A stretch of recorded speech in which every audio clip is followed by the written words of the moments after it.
Jésus appelle à la foi, mais se heurte souvent à l'incrédulité. Luc 4,16, qui rapporte en détail la première prédication de Jésus dans sa petite patrie Nazareth, le met en évidence. Un jour de sabbat, Jésus, selon son habitude, se rend à la synagogue, usant du droit qu'il a en tant qu'Israélite adulte.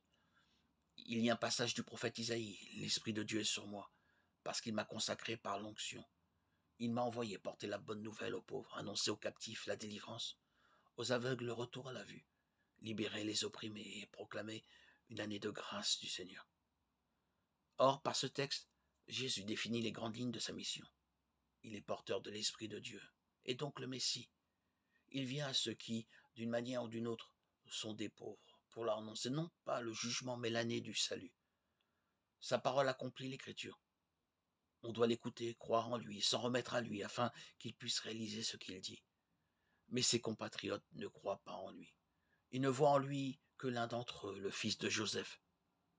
Ils n'ont pas conscience que c'est pour eux l'aujourd'hui de Dieu.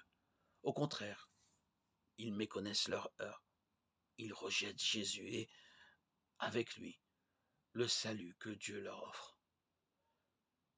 Ils se ferment à ce salut et se condamnent eux-mêmes.